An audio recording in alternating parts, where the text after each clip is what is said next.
주요 뉴스를 재구성해보는 시간입니다. 자, 오늘은 뉴스토마토 추기철 부장 그리고 박민호 기자 함께합니다. 두 분 안녕하세요. 네, 안녕하십니까. 네, 오늘의 이슈부터 확인해 보겠습니다.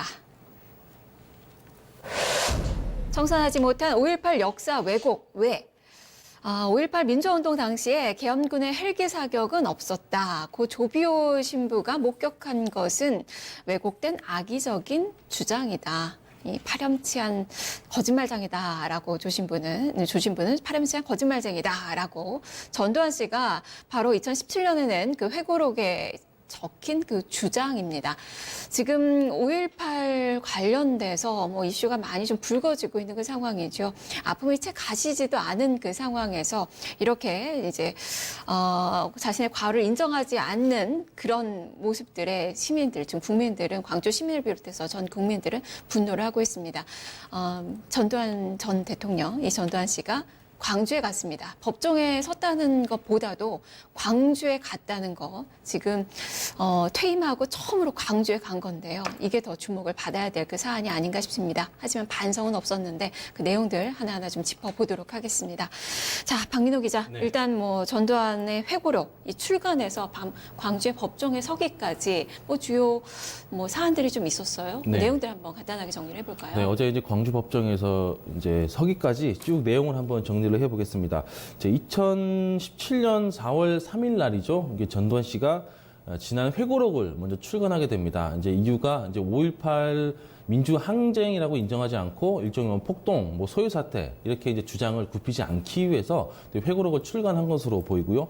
여기에 대해서 이제 고 조비오 신부에 대한 좀 뭐랄까 사자에 대한 명예를 훼손하는 그런 발언과 이야기를 많이 해서 여기에 대해서 이제 조비오 목사의 유족들이 민사 소송을 제기하게 됩니다. 이제 민사 재판에서 이제 패소를 하게 되면서 이제 전두환 씨가 그 부분을 수정하고 삭제해서 다시 또 재출간하게 되는 뭐 그런 일도 있었었고요.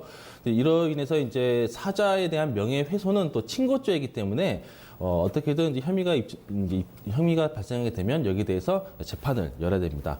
이게 생존하는 사람에 대한 명예훼손과 사자에 대한 명예훼손이 좀 다른 거죠. 그래서 광주지법에서 이제 전두환 씨가 어제 이렇게 법정에 서게 됐었는데요.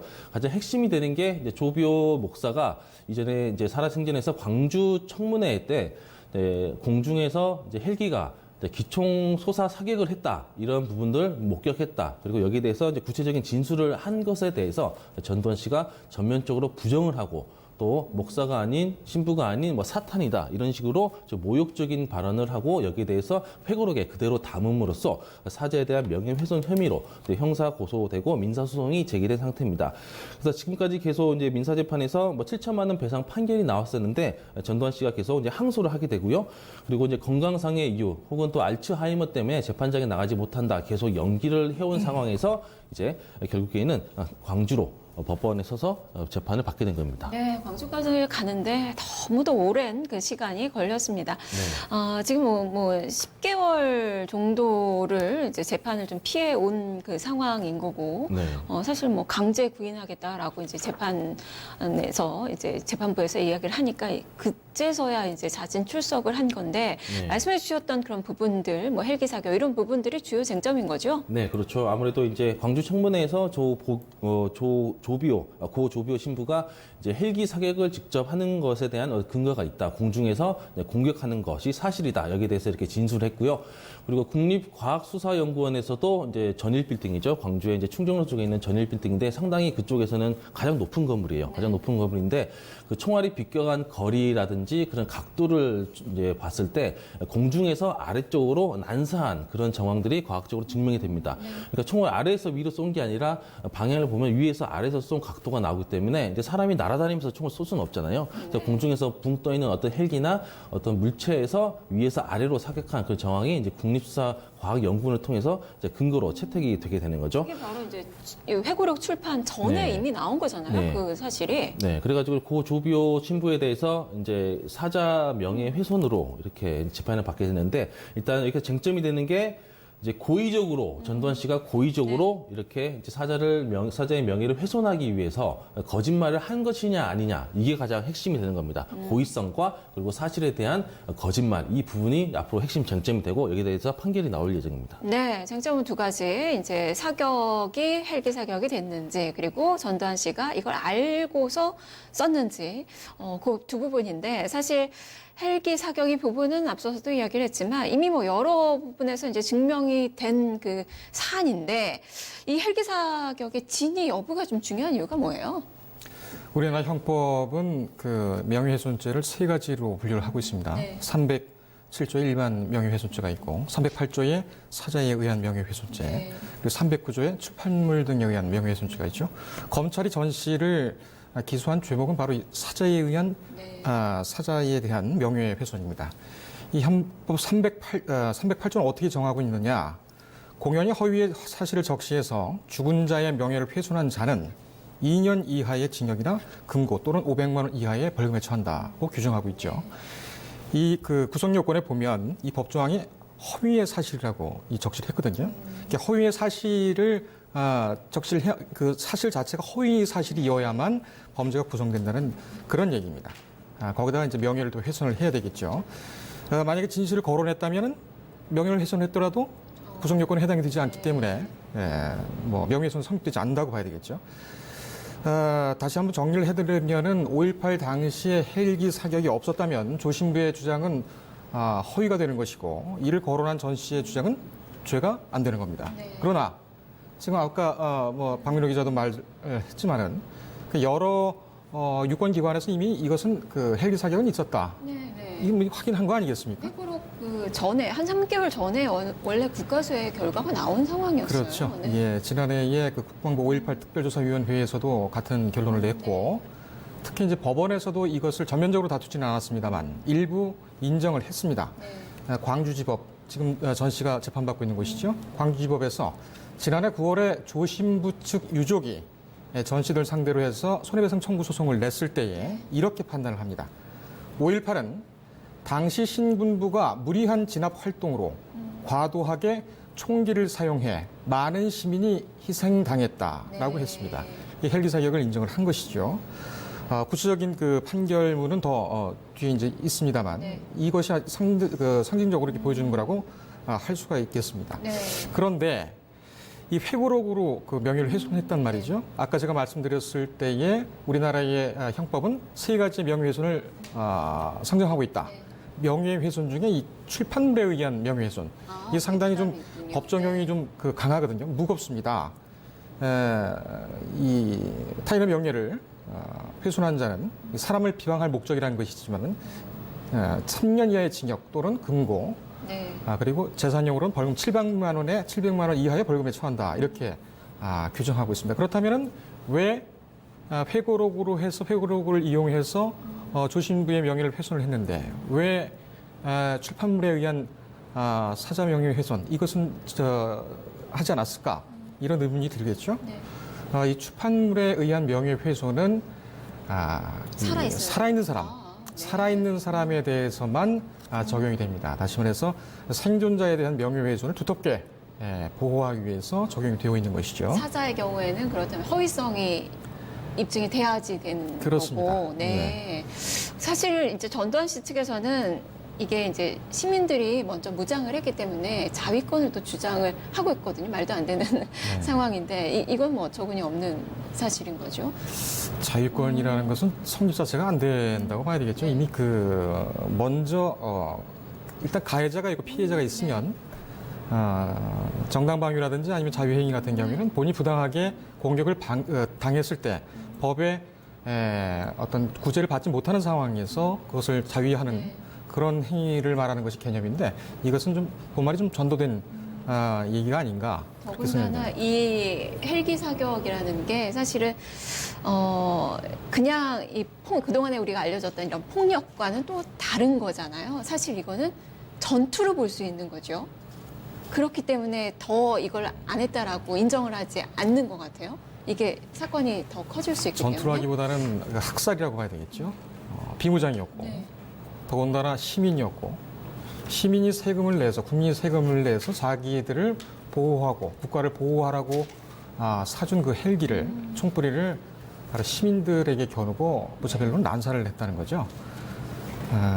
뭐 일부러 허위 사실이라고 이제 네. 주장을 하지만은 과연 전 씨가 이 사실을 몰랐을 것이냐?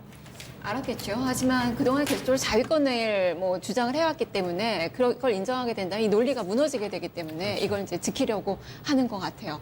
더군다나 이제 이 이순자 씨가 이 회고록을 두고 이게 표현의 자유 아니냐 뭐 이런 이야기도 했고 그리고 이제 민정기 전 비서관이 이제 회고록의 집필자였다, 뭐 책임 집필자였다라는 이야기도 좀 나왔거든요. 이건 어떻게 보세요?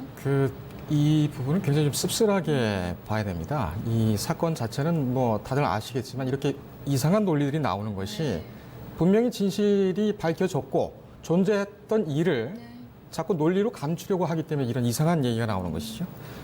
표현의 자유, 이거 속아 웃을 일입니다. 이게 바로 속아 웃을 일이거든요. 그렇죠. 네. 우리 헌법 21조는 표현의 자유는 침해하지 못한다고 정하고 있습니다. 하지만 이 표현의 자유라고 해서 무한정 허용되어야 된다 이런 것은 아닙니다. 헌법에서 21조 사항은 표현의 자유라는 이유로 타인의 명예나 권리 또는 공중도덕이나 사회윤리를 침해해서는 안 된다고 정하고 있고 후단에는 언론 출판이 타인의 명예나 권리를 침해한 때는 피해자는 이에 대한 피해의 배상을 청구할 수 있다고 명백히 규정을 네. 했습니다. 헌법 자체에서 그게 실정법이 아니라 하위법이 아니라 헌법 자체에서 구제 방안을 둔 그 조항을 두는 것은 상당히 좀 이례적입니다. 그래서 헌법 자체도 이 표현의 자유를 상당히 민감하게 다루고 있다는 얘기죠. 표현의 자유라는 건 사실 생각을 표현하는 자유인 거잖아요. 그렇죠. 넓은 의미로 봤을 때도 하지만 포함이 이거는 되겠죠. 팩트잖아요. 그렇습니다. 사기죠, 사기. 예, 근데 이제 기술상으로 네. 이것을 저기가 썼을 때에 전 씨가 쓴 것이 아니라 민정기 비서관이 뭐 국무비서관이 했다고 하지 않습니까? 네. 그렇게 되면은 전 씨 입장에선 좀 빠져나갈 구멍이 있긴 합니다. 왜냐하면 자기는 몰랐던 사실이고 있지도 않았고 그런 사실을 민정기 전 국무비서관이 네. 스스로 자기 마음대로 썼다. 그렇다면은 이 사실이 그 회고록을 통해서 나온 지가 상당히 오래됐고 전두환 씨 이름으로 출간이 돼서 그렇죠. 전 씨 이름으로 또 출간이 됐고 그렇다면은 일반적으로 보게 되면 이것이 잘못됐다면 네. 그 회고록의 주인공 같으면은 이거 잘못됐다라고 바로 잡거나 아니면은 민 씨가 민정기 전 비서관이 잘못했기 때문에 이것에 대해서 법적 책임을 져야 된다.